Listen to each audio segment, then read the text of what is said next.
Poor Kevin feels left out. Well, good. He should be here with us. He's not. He is left out. Yes, quite. By definition, he's been left out. But we don't want you to be left out, dear audience. So welcome to another episode of... What are we calling this again? Conversations Under the Pale Moonlight. Commentary Under the Pale Moonlight. I still like Conversations Under the Pale. Your choice is a better combination of words, but this is more accurate to what people are actually going to search for. Okay, fine. So Commentary Under the Pale Moonlight. Yeah.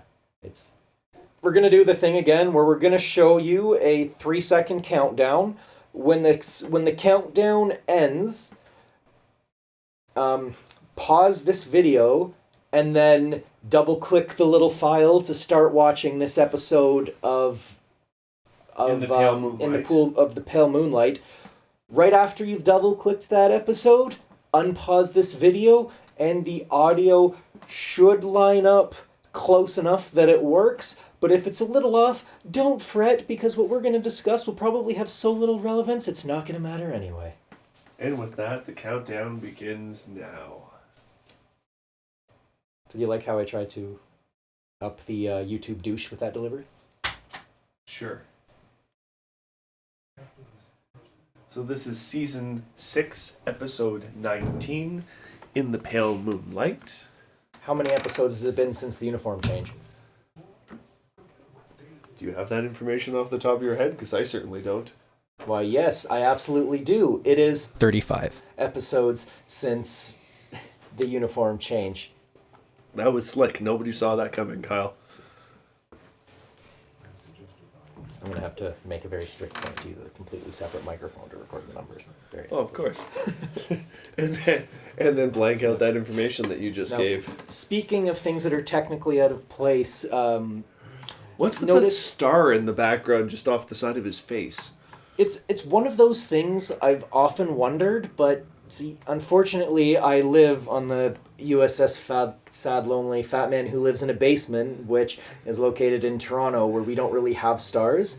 I've often wondered if point source light, because that's what a star is, because it's so damn far away, would give you some the same kind of bokeh or bokeh or however that word is properly pronounced as a piece of mirror glued to black velvet 5 feet away. I wonder if it would blur the same way. Have you ever done night photography and focused up close and had stars in the background that still showed up in the shot?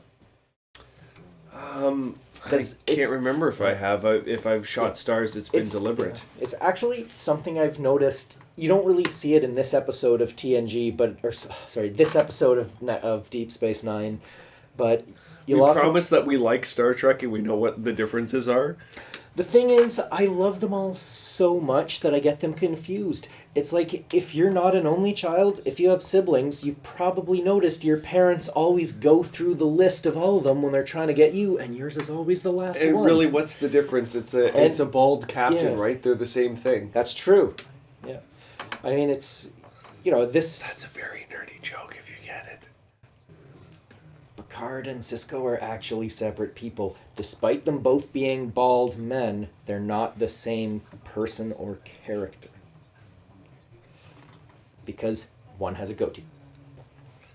And see why they made Avery Brooks grow hair for the first couple seasons. Yeah, I looked it up. It's because Avery Brooks has always been known for being bald and a goatee, and it took him a very long time to fade into that. And to me, it's such a better look for him. It's also how many men that still have a full head of hair shave it like that. Unless it was good makeup.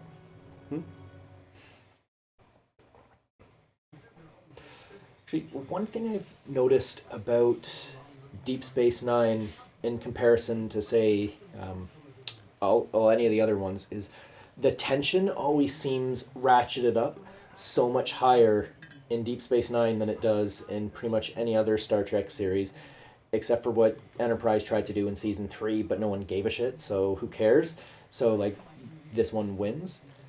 But what's great about when you actually watch it, there's really not, aside from the gorgeous set design and the lighting, there's really not that much in the way of special effects and action scenes and that sort of stuff in Deep Space Nine. it's just really excellent dialogue, and I don't want to say so much character building, but it's almost world building where there's just so much richness and stuff that just sitting down and watching them talk is riveting. I wonder if it's the way that it's shot, if it's the way that they set the camera angles that makes it feel more dramatic. The cinematography, I think, is probably the most dramatic. It's almost filmed like a film noir if they used fill lights, which kind of means it's not at all like a film noir.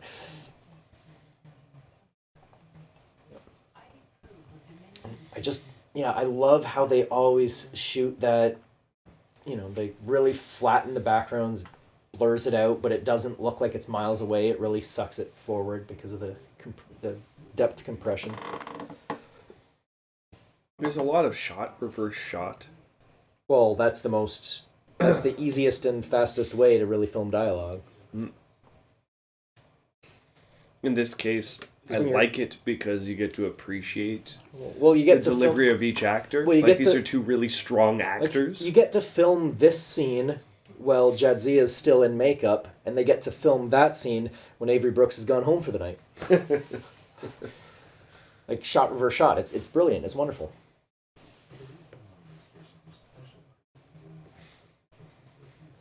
Also a subtle thing you don't always notice, but they do on their sweater uniforms have the color band around the wrists, which means if you're in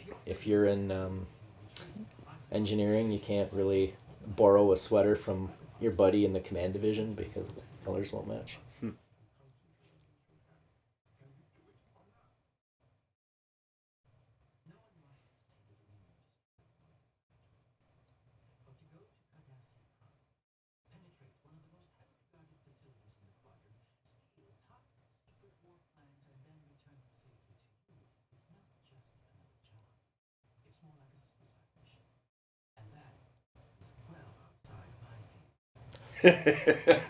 The terms under which Garrick is willing to do jobs. Is it going to end in my death? No, thank you. Yeah. I love Garrick's sense of self-preservation. He can survive just about anything. The only thing that really ended him was the cancellation of the show after season 7. But really, after the series finale, what else can you do with it? It's probably the most final of any Star Trek series. Sisko became a pseudo-god.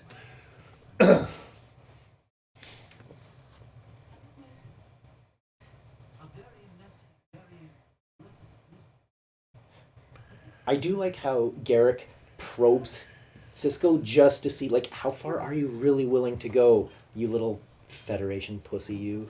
Yeah.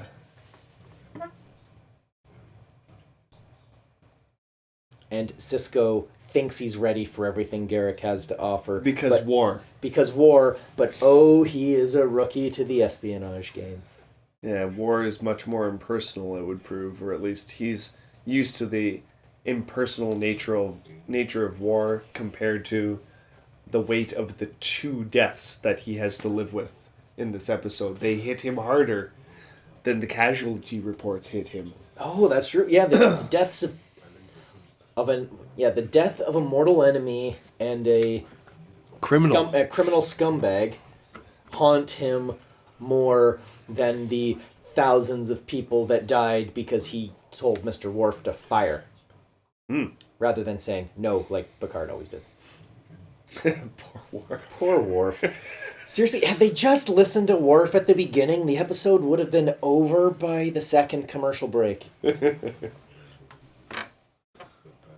Actually, speaking of which, that's something we've kind of just assumed that people will be watching these episodes digitally. We haven't really accounted for, on Blu-rays or DVDs and all that stuff, there's all the stupid menus and preview screens and unskippable crap. Like, it doesn't just let you enjoy the content after double clicking it, that pirating media or getting digital copies or watching it on Netflix.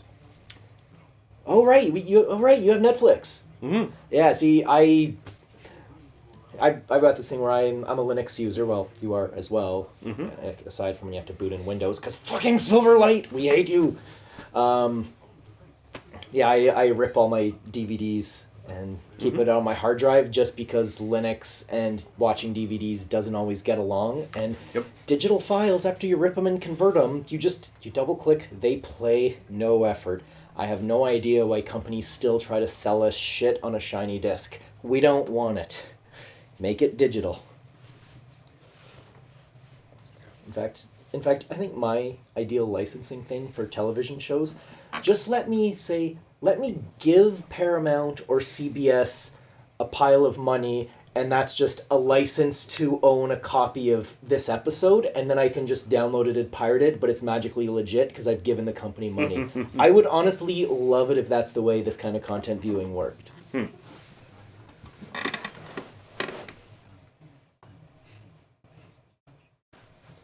It's one of those weird, though, like watching it on Netflix like this, I feel a little dirty having my computer running Windows without the network cable unplugged. Yes, that's how big of nerds we are. Not only do we do commentary tracks for Star Trek, but we also both use Linux. Or Linux, if you pronounce it that way. You know, I love that delivery of that statement there. It's Garrick admiring the efficiency of Dominion security. Yeah. And that little brief look of delight as he says that. Yeah. That he's not sad that his friends are dead. He's more impressed by these people that I'm going up against are really damn good at their job. This is an interesting challenge. I love that element about Garrick. Mm-hmm. But yeah, that is such an awful... And see, yeah, the background, it's still in focus and it looks miles away. That's totally why that shot looks wrong.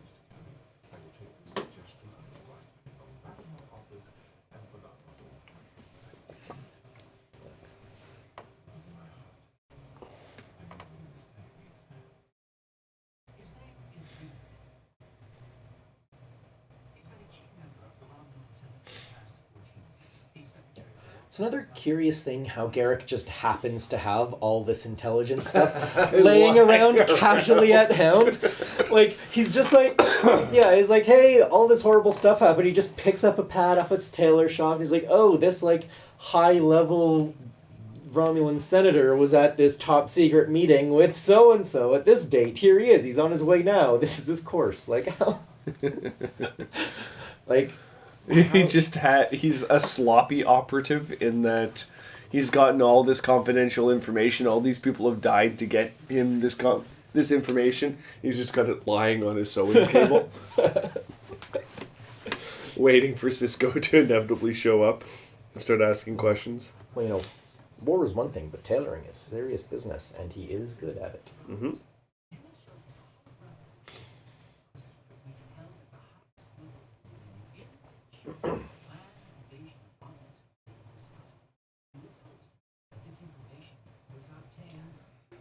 Another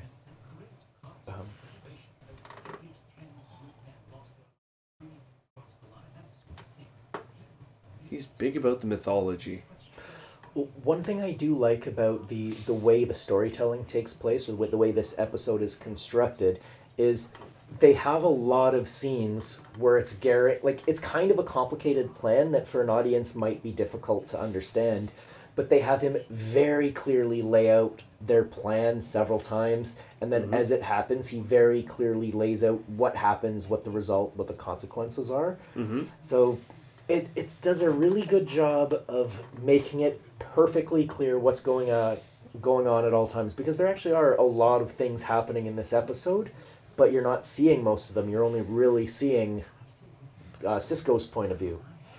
Cisco being the amateur, having the plan explained to him by the Grand Master of Espionage. Actually, that's something I've never really thought to look out for in this particular episode, but, you know, in film and television, they have different perspectives. Sometimes it takes on a very one-person perspective where you only see what one character sees and experiences, where other episodes are a little more detached and zoomed out and impersonal, where it's more like a universal God mode view of what's happening.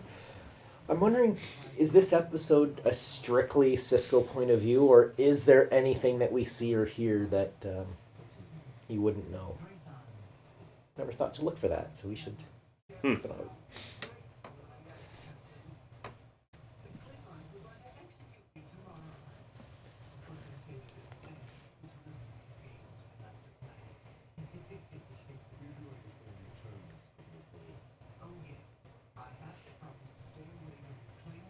Are you gonna type "it's a fake" again? It's hilarious because Kevin knew right away what was happening. We have this tradition where every time I watch this episode, I text Kevin, and when Kevin receives that text, he knows that I have just watched the episode, so I got an immediate, "Are you watching that right now?" Oh, sorry for glancing at your phone, but I also love how is Kyle over? It's like, oh, you guys are watching Star Trek? Well, that's because I made note that commentary was happening. So okay, yeah. I'm just waiting for Vreenak to pop up so that I can send him a picture of Vreenak for the next time to reinforce that we've watched it yet another time. Oh, that's perfect.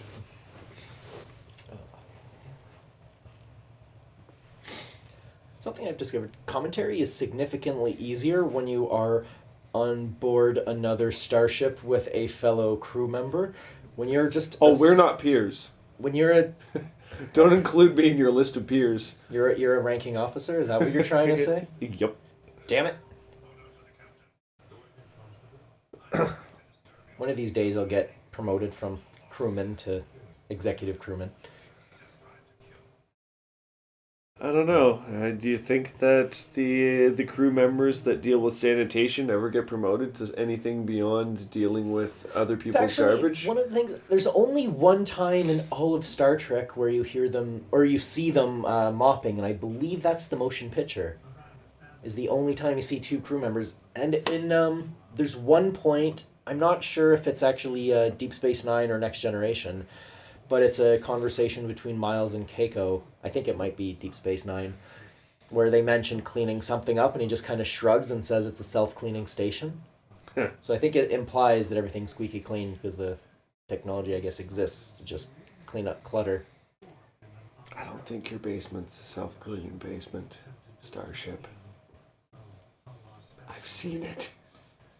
Not my new one. Well, I guess I have included it in some of my YouTube videos. Yeah, it's very much not self-cleaning. Sometimes if I invite my mom over and then I leave for 2 hours and then come back, I discovered it turned into a self-cleaning apartment. So what you're implying is that the only reason why a starship is self-cleaning is because the captain's mother comes over and cleans? Oh, I'm not the captain.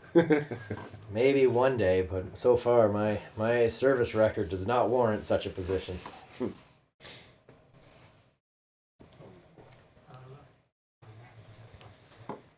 I love how pleased Quark is with himself and the state of affairs after this conversation. I love it.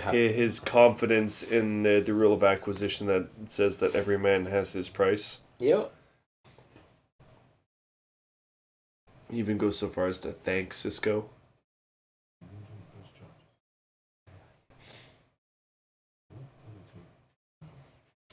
I like how he even hesitates halfway through before he finishes.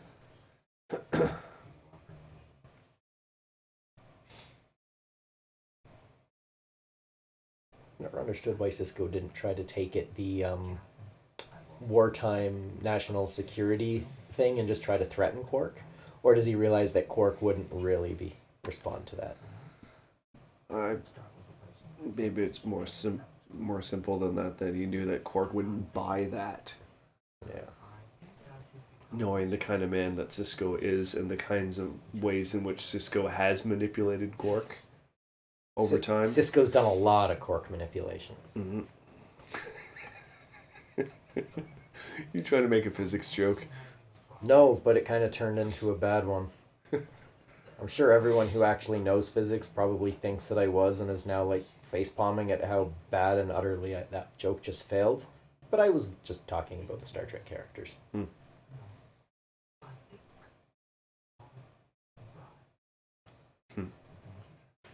It's a pleasant turn of phrase. I think we can call it a bribe.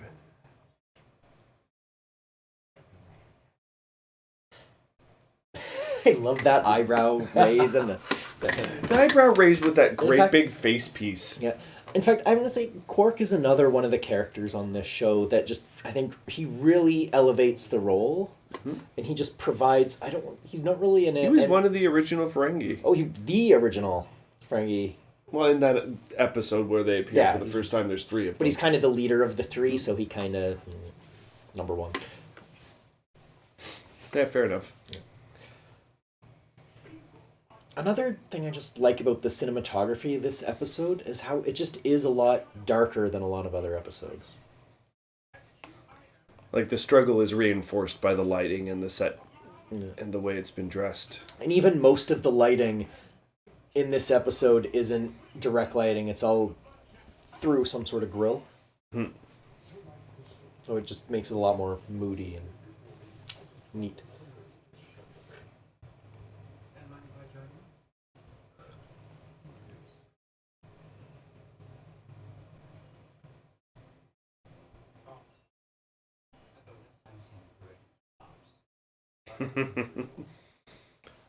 That was a nice little touch there, Garrick recognizing that any time that he marches through any official portion of the ship, the station, it ultimately makes people raise an eyebrow and wonder what the hell he's doing there. What is he up to? So not only is he keeping track of all the elaborate details that Sisko doesn't know about, but even just little detail life things like we shouldn't be seen together, I shouldn't be seen here. Like, he's just keeping, like, it really shows.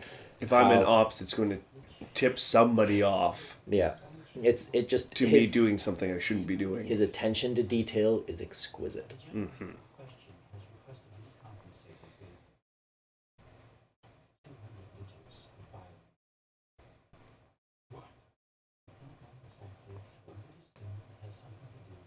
When I was younger and I watched this episode, I had no conception of how much 200 liters was. But that's a full-size wine barrel of biomimetic gel. That's a big vessel. That's huge. Yep. That's a lot of very dangerous material from the way they talk about it. Oh, yeah. Yeah, with 200 liters, is that like an average hot water tank?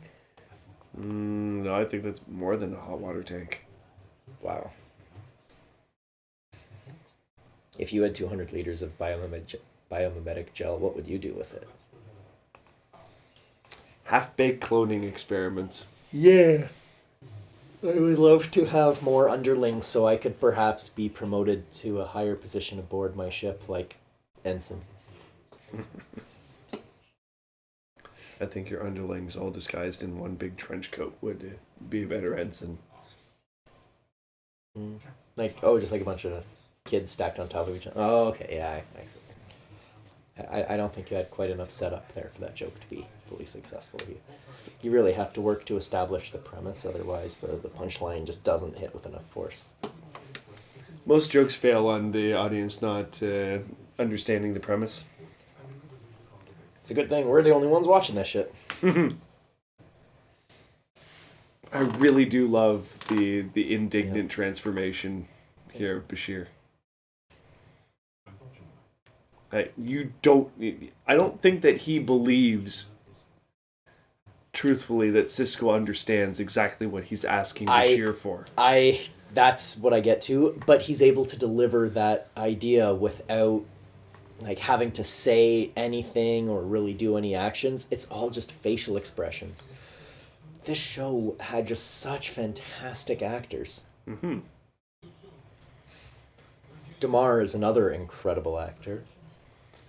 I don't know that I would go so far as to say incredible, but he did. He played the role exactly the way the role needed to be played. I would give him that. I'd say he elevated it a little too. I didn't find him terribly compelling, even when he flipped over on the side of the Federation. It seemed more like, okay, a writer decided that needed to happen, and thus it was so.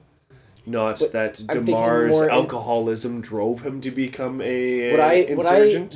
What I more like was when he was more of Gul Dukat's lackey, and then Gul Dukat kind of got pushed up, and he was promoted, and just I really liked his. I think you're right. Towards the end, it's not quite so nice. I don't see him as that bold freedom fighter type, but I really like this one where he's kind of that sniveling underling who's really cocky and arrogant. And A little bit over his head. yeah, he's totally in over his head, but he's too damn cocky and arrogant to realize it. Mm. Remind you of anyone in this room? Brad? We are not peers. You cannot speak to me like that. Sorry, Commander. Lieutenant Commander. Not giving you that.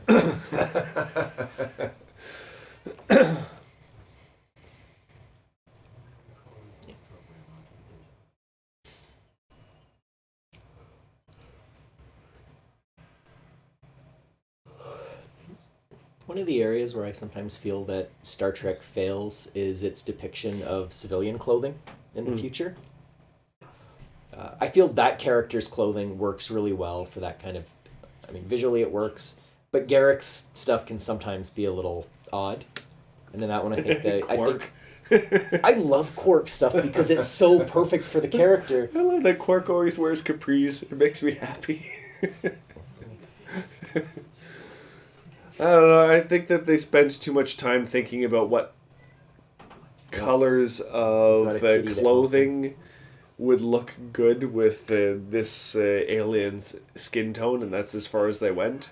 Yeah. Like, the cuts are kind of interesting, but the color is very deliberately there to offset, show off the pale blue. Oh, yeah, no, I agree. I mean, I'm looking at it more as just like a design type thing. I'm not trying to think, is this like a real life thing that's actually happening that was documented? I'm more like as an episode of television, I think his costume is just incredibly well put together with the makeup.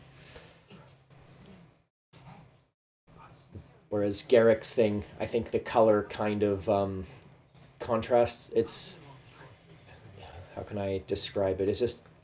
It's kind of like the gold on Caucasian skin tone, where it's just not a pleasing color harmony. It just kind of looks bleh. I think Garrick, they should have really darkened it or used a more neutral sort of thing in this. I don't know, that little bit of disparity, that little bit of unease looking at him visually plays into the unease that you should feel when listening to him speak, because you can't be certain if he's being truthful. Do you smell that, Brad? I think I just got a waft of bullshit. But this is the level of and criticism that might be levied at character design. Yeah, on top of officers on fictional ships on lame YouTube channels, we're also both artists, so we're very much aware of all these decisions that are made in a production like this.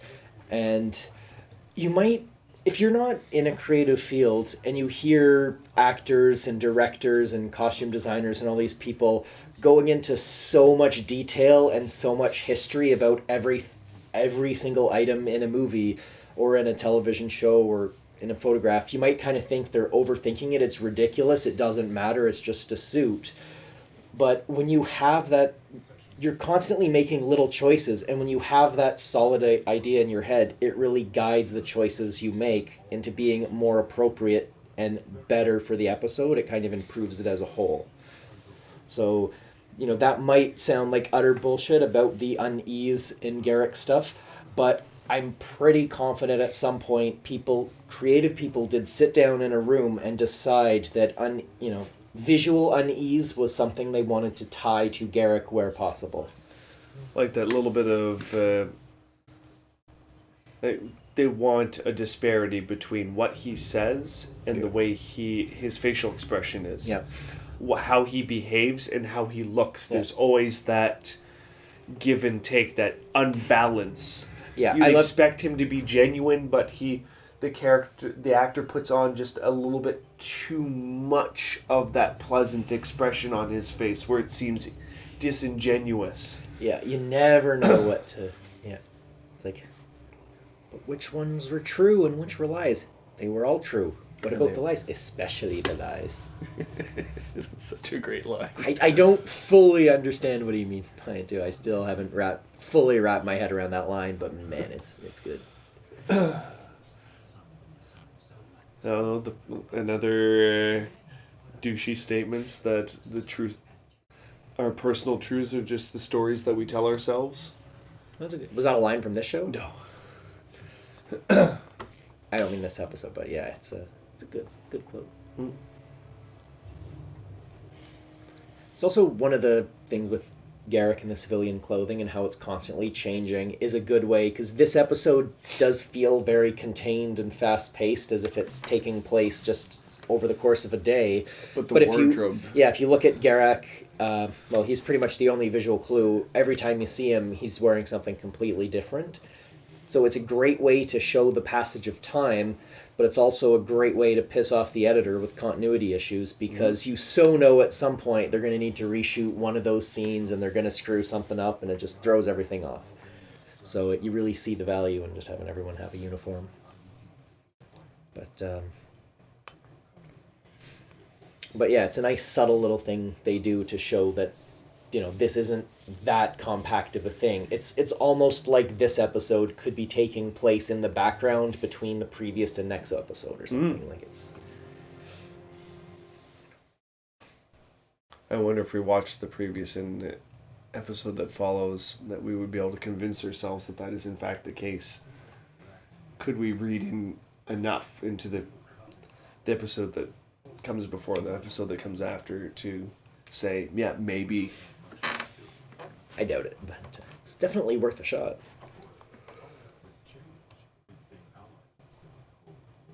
I do enjoy the reference to Cold Warriors. Again, a nice turn of phrase. This episode is filled with really artful ways of communicating. Mm-hmm. Yeah, the dialogue on this show was excellent. The writing, it's one of those, for me, TNG will always win because of the nostalgia factor, but I do find Deep Space Nine, I think, has a little more rewatch value. Yeah, I find I can stomach a higher average or higher percentage of the episodes in DS9 than I can of TNG. Like, the first series in TNG is almost unwatchable. There's some good episodes in there, but I can't watch it end to end. The first 2 or 3 seasons really aren't great. Pretty much either when Riker grows the beard, or the visual indicator I look for is when their uniform stops having the red stripe in the upper black shoulder part and just becomes solid. To me, that's when the series really improves. The episode where they had Spock on Romulus. That's the episode in season 3 where the series picked up. That was season 3. I'm thinking Unification, which is closer to probably season 5 or something, or season 6. But yeah, there's. I have to find the episode. Actually, Unification is a really interesting episode if you ever watched it, because it aired before Star Trek 6 came out in theaters, but the movie talks about what happens in Star Trek 6 in the past tense, but it was close enough that I guess previews would have been out and stuff, so people knew 6 was coming, and the theme was going to be about the Klingons and the humans making peace. And it's just neat how, like, about a month before that movie really was out, an episode of Next Gen just casually mentions the whole plot of that movie. It's like, oh yeah, this happened 100 years ago.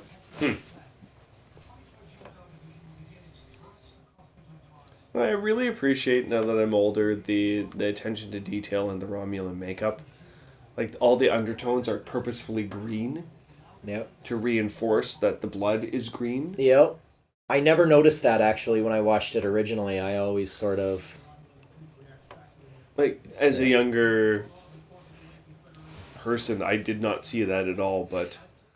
Well, keep in mind, when we were watching it originally, we were watching them on CRTs. I mean, they had better color and contrast, but they were calibrated probably poorly as hell, where... Well, this is not a high-quality version that we're watching right now, either. Whatever thing. I don't think this is much better quality than what was aired on TV. No, at least there's no interlacing. Sadly, the resolution, I think we're going to be stuck with standard def TNG, we have Blu-ray TNG, but I think we're going to be stuck with standard def Deep Space Nine for a long time.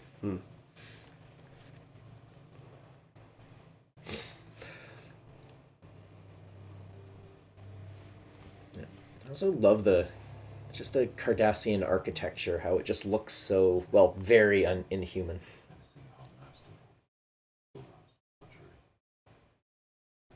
Oh, wait, there's. Oh, no, he's not wearing civilian clothes. He's wearing a vest, which you don't see often.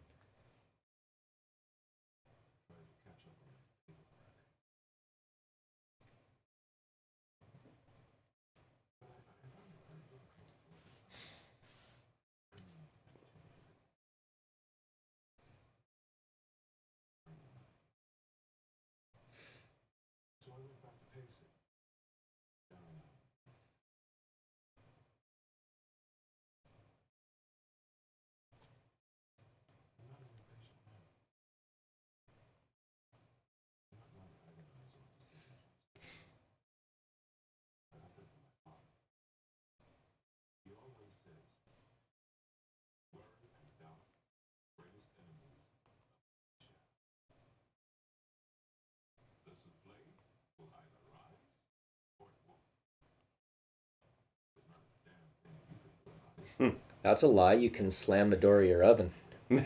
Prevent it from ever rising. That's right. There is a damn thing you can do about it. I like that glass. That little subtle twist. Yeah. No, since this is commentary, you probably can't tell, but we totally have the glasses that are used in one of the Trek movies. Oh yeah. Which movie is it? I don't remember. Some of the cutlery I have is from Enterprise, and I think those same beer glasses are the ones from Enterprise as well. Oh, they're used in there. Oh, for some reason I thought they were used in one of the movies. Like, was it the bar scene in the reboot movie or something? I don't remember. But it's. Did you know it was in Star Trek and seek it out specifically because of that? Nope. You just thought it was cool. And then...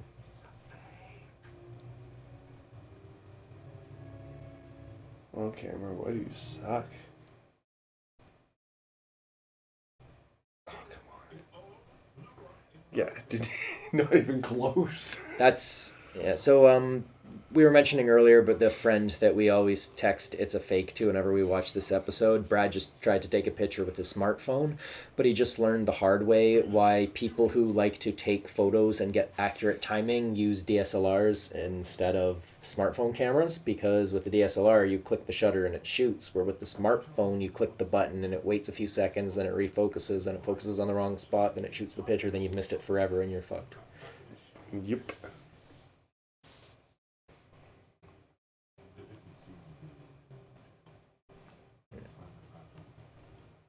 Yeah, well. Too bad.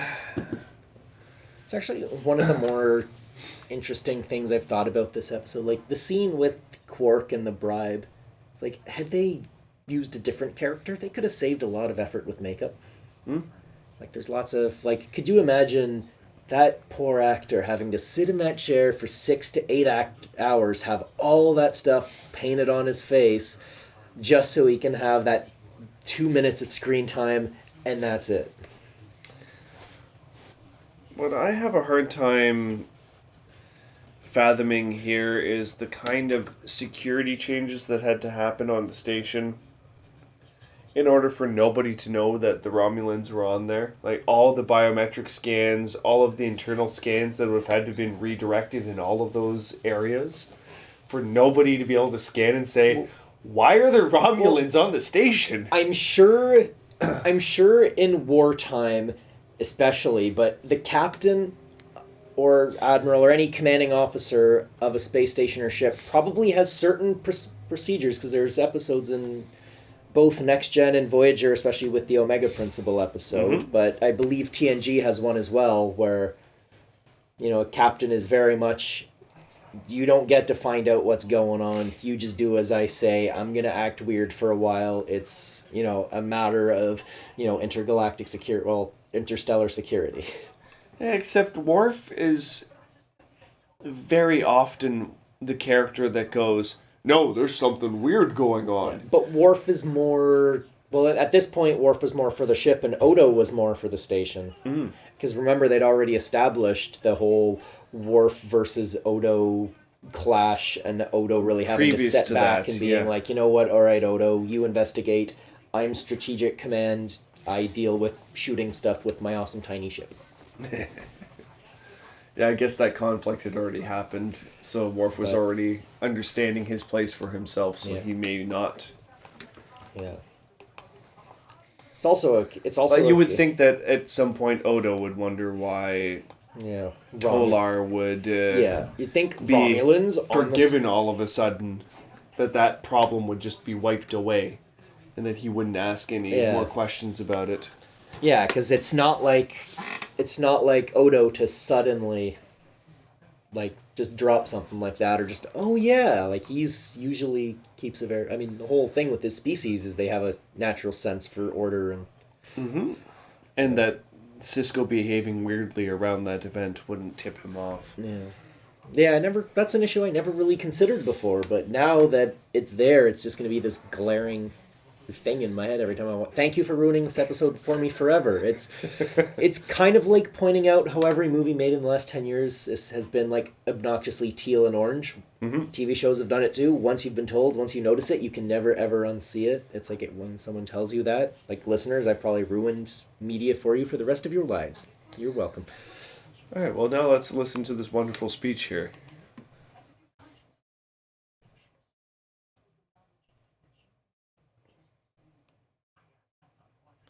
Soothe your conscience like you're applying a balm to it.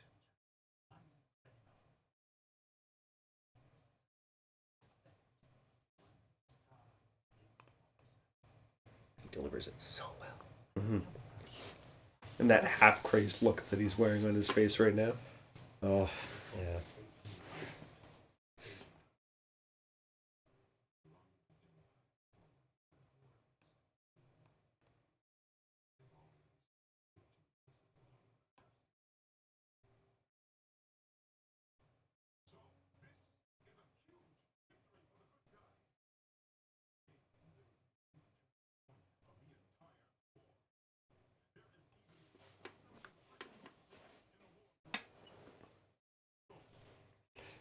I can't remember, were the Breen introduced in the very next episode, or were they a little bit further down? The Breen were introduced in that episode where they were in the prison asteroid moon, whatever it was. Oh, that's the first episode that they appear in this series. That is correct. But at that point he's just a random prisoner. They're not on the Dominion side. No, I can't remember where that happens. Yeah, but it is shortly after the Romulans join the war.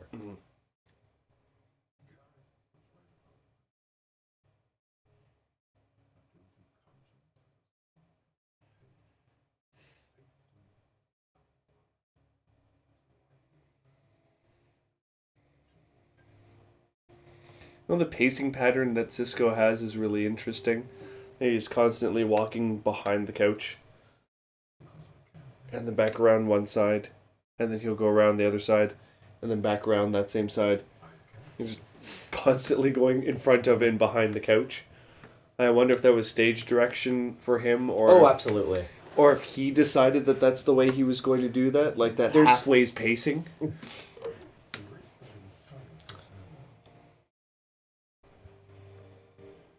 Like if that's meant to communicate to...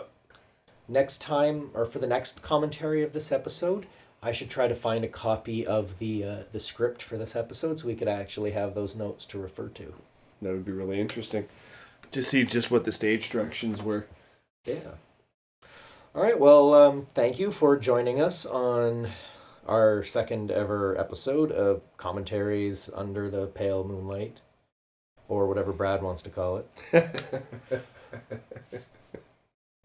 Well, I guess that's it from my transfer to the USS Arrogance. So back to my home ship For now.